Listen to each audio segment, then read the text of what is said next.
So, hello there everyone and welcome, it is Niran here, and today it is time for me to bring you another set of features I would like to see on FIFA 19. Now, this is not just including career mode, though there are some involved. This is generally speaking gameplay features that I would like to see implemented for FIFA 19. Now, gameplay generally speaking on FIFA has been a little bit stale and has stayed the same for a couple of years. I mean, I know we've obviously got stuff like group celebrations, and who could forget those moving corner flags, but there's plenty of other things that I would like to see implemented onto the game, or some things that used to be on FIFA that aren't really on the game anymore when it comes to gameplay. I'll get into that in a little bit more detail, but it mainly means the AI movement and stuff like medics and stretchers and play styles and celebrations and stuff. But first of all, I mentioned it, but medics and stretchers would be really, I think would just make more sense. Like, I've had players walk off the pitch with a broken ankle or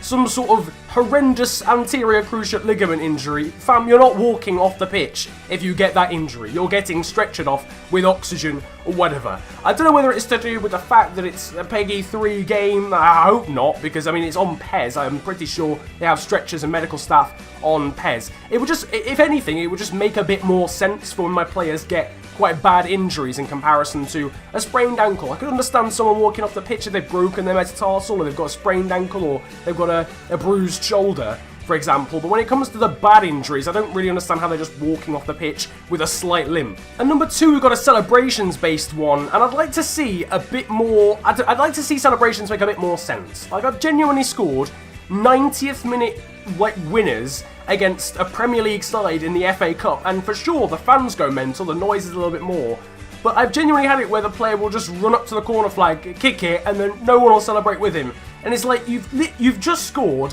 a 90th minute equaliser against a Premier League side when I'm a Championship side or a League One side, and you're not even really seeming that excited about it. So absolute mad scenes and just limbs flailing everywhere would be nice from my players, from the other players apart from the one who scores, when it means a bit more. When it's against a rival. If it's a game against a sworn rival, I mean, FIFA has those coded into the games where each team has its own rival. If it's against them, for instance, the players will celebrate a lot more. Or if it's late on in the game and it's a goal that means something, like an equaliser or a winner of a game, for the players to just celebrate a bit more would be nice. Even if the occasion changed it as well, if it was a cup final or if it was at the World Cup, players should just celebrate more like you would see in real life. I've got a question mark next to the next one, because it's almost, just because of the nature of the fact it's a video game, it might not necessarily be needed, but VAR is something that obviously has come into real life quite substantially with its inclusion at the World Cup. I think it's going to be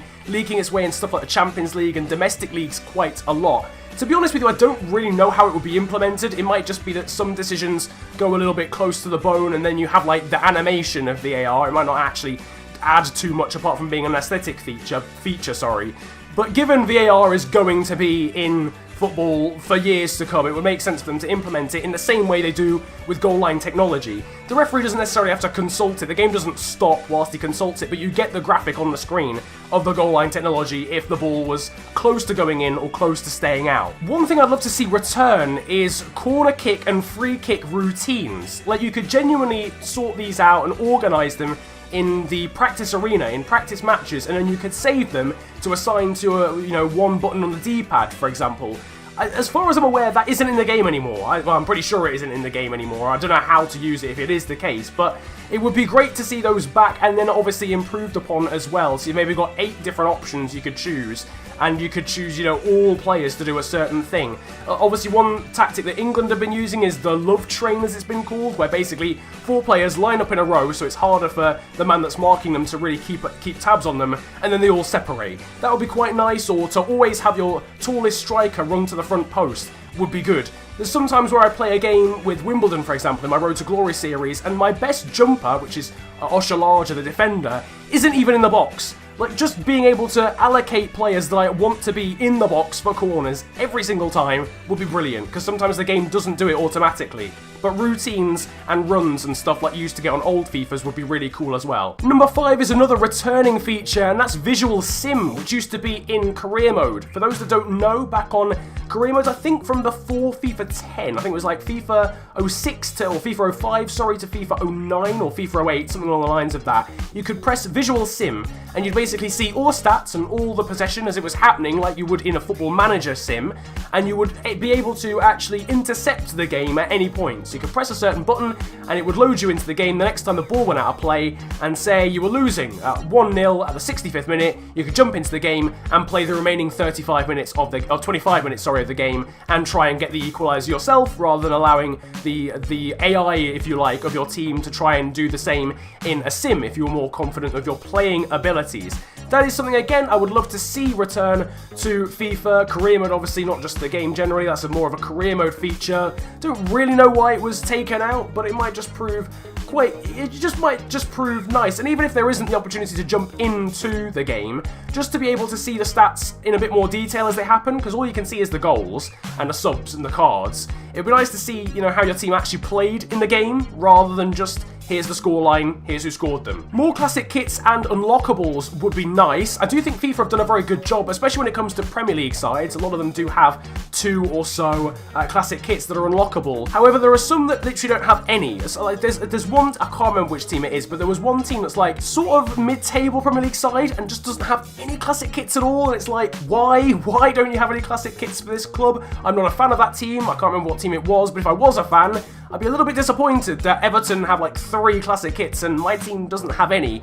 So I think there needs to be a bit more balance, if anything, when it comes to classic kits. The next one's quite an easy one, and it's just easier nutmegs. This is the 7th point. Like, I just cast your mind back to the last time you did a nutmeg on FIFA. It was probably a long time ago, wasn't it? And it probably didn't happen many times during the course of FIFA unless you're a dedicated skiller who can somehow get them quite regularly. They happen all the time in football. Like, genuinely, you'll see about 4 nutmegs a game in real life, and I can't even remember the last time I did it. Like, it might have been a pass more than a skill move. I just think it doesn't need to necessarily even have a skill move assigned to it, but when you maybe flick the right stick, it maybe tries to do a nutmeg rather than just knock the ball in that general direction if you're facing up to a player. Because nutmegs genuinely happen so regularly, it just makes no sense for them to be once in a literal blue moon. I mean, it was probably a month ago, maybe 2 or 3 the last time I nutmegged an AI player or any player on FIFA, and I don't remember the last time an AI player ever nutmegged me. So just having them more regularly would just make more sense more than anything. Number 8, we've got a more even legendary difficulty. For those that don't know, the coding of the AI means that when you're a small team, the AI on Legendary will play worse against you, meaning it's very easy to actually win leagues and games when you're a small team, whereas when you become a big team, the Legendary AI suddenly changes and becomes a lot more difficult, meaning it's a lot more difficult to win as a big team. Now, to be honest with you, I want to say I understand, I don't even understand. I genuinely don't get why this is a thing. It doesn't make any sense. Like, the AI are obviously underestimating you, but it doesn't happen that frequently in real life. So for it actually to be coded into Legendary AI makes no sense. It's been the case for, I think, 3 FIFAs now, so getting rid of that coding would be nice, so the Legendary AI just play difficult, whatever the team you are is.